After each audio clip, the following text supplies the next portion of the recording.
Recently আমরা দেখতে পাচ্ছি এই ধরনের ফটোগুলো সোশ্যাল মিডিয়াতে খুবই ট্রেন্ডিংয়ে আছে। তো আজকের এই ভিডিওতে আমি আপনাদেরকে দেখাবো কীভাবে মাত্র এক ক্লিকে আপনারা চাইলে এই ধরনের ট্রেন্ডিং ফটোগুলো এডিট করতে পারবেন। তো এই ধরনের ট্রেন্ডিং ফটো এডিট করতে হলে আমাদেরকে ফটো লিপ নামে একটি অ্যাপের প্রয়োজন পড়বে, যেটি আপনারা প্লে স্টোর থেকে ডাউনলোড করে নিতে পারবেন। তো চলুন চলে যাই মূল টিউটোরিয়ালে। লিপ অ্যাপটি ওপেন করলে আপনার সামনে ঠিক এরকম একটি ইন্টারফেস চলে আসবে। দেন এইখান থেকে এডিট ফটো অপশনে ক্লিক করবেন। দেন এবার এখান থেকে আপনার গ্যালারির যে ফটোটি আপনি এডিট করতে চাচ্ছেন সেই ফটোটি এখান থেকে সিলেক্ট করে দিবেন। তারপরে এখান থেকে আপনাদের সামনে ঠিক এরকম একটি ইন্টারফেস চলে আসবে। তারপরে এখান থেকে আপনারা দেখতে পাচ্ছেন যে এআই ফিল্টার্স, এটাতে ক্লিক করে দিবেন এবং এইখানে আপনারা কিছুক্ষণ সময় ওয়েট করে দেখতে পাবেন। এখানে অনেকগুলো ফিল্টার দেওয়া আছে। তো এখান থেকে আপনার পছন্দ মতো আপনি যে কোনো ফিল্টার চাইলে ইউজ করতে পারেন। তো দেখতে পাচ্ছেন এখানে আমাদের ফটো, ড্রেস সহ সব কিছু কিন্তু চেঞ্জ হয়ে গেছে, ব্যাকগ্রাউন্ডটা সহ।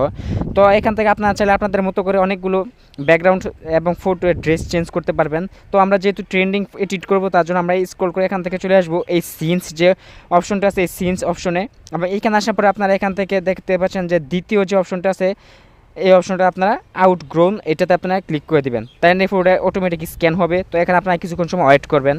তো দেখতেই পাচ্ছেন এখানে আমাদের ফটোটা কিন্তু এক ক্লিকে সে ট্রেন্ডিং এডিটটা হয়ে গেছে। তো আপনারা যদি ডান পাশে খেয়াল করেন, তো দেখতে পাচ্ছেন এখানে 1 2 3 কয়েকটা ক্যাটাগরি দেওয়া আছে। তো এখান থেকে যদি আপনারা 4 বা 5 এখানে ক্লিক করেন, তো এখান থেকে আপনার প্রতিবার কিন্তু আপনার ব্যাকগ্রাউন্ড এবং ফটোটার ডিজাইন চেঞ্জ হবে। তো দেখতে পাচ্ছেন আমরা এই ডিজাইনটা নিয়ে নেব। তো এটা আমাদের কাছে ভালো লেগেছে। তো এখান থেকে 1 2 3 অনেকগুলো ক্যাটাগরি দেওয়া আছে, আপনারা এখান থেকে আপনার পছন্দ মতো নিতে পারেন। তো আপনারা দেখতে পাচ্ছেন এখানে আমাদের ফটোর ফেসটি কিন্তু অন্যরকম হয়ে গেছে। তো এই ফেসটি কীভাবে ঠিক করবেন এটা আমি আপনাদেরকে দেখিয়ে দেবো। তার জন্য এখান থেকে এবার আপনারা টিক মার্কে ক্লিক করবেন। তারপরে এখান থেকে আপনার সামনে ঠিক এরকম একটি ইন্টারফেস চলে আসবে এবং নিচের দিকে আপনারা আরও বেশ কিছু টুলস পেয়ে যাবেন। তো স্ক্রল করে আপনারা একটু বাম দিকে চলে আসবেন এবং এখানে আসার পর লাস্টের দিকে পেয়ে যাবেন ফেস সোয়াইপ নামে একটি অপশন, ফেস সুইচ। তো আপনারা এটাতে ক্লিক করে দেবেন। দেন এইবার এইখান থেকে আপনাদের সামনে ঠিক এরকম একটি ইন্টারফেস চলে আসবে। দেন এইখান থেকে নিচের দিকে আপনারা অ্যাড ফেস নামে একটি অপশন পেয়ে যাবেন, এই অ্যাড ফেস অপশনে ক্লিক করে দেবেন। তারপরে এইখান থেকে আপনার যে অরিজিনাল ফটোটি ছিল সেই ফটোটা এখান থেকে সিলেক্ট করে দেবেন। তাহলে এখান থেকে কিন্তু ফেসটা ডিটেক্ট হয়ে যাবে। দেন এইখান থেকে আপনারা দেখতে পাবেন যে খুব সহজে ফটোর ফেস কিন্তু চেঞ্জ হয়ে গেছে।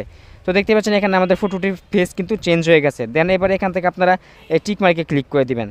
তারপরে এখান থেকে চাইলে আপনারা ফটোটাকে এনহ্যান্স করে আরও এটাকে এইচডি কোয়ালিটিতে নিয়ে যেতে পারবেন। তার জন্য এখান থেকে এনহ্যান্স অপশনে ক্লিক করবেন এবং এখানে আপনারা কিছুক্ষণ সময় ওয়েট করবেন। তো দেখতে পাচ্ছেন আমাদের ফটোটা এখানে এনহ্যান্স হয়ে গেছে। তো এখান থেকে এটা আপনার আফটার অ্যান্ড বিফোর দেখতে পারবেন। দেন এখান থেকে এবার টিক মার্কে ক্লিক করে দিবেন।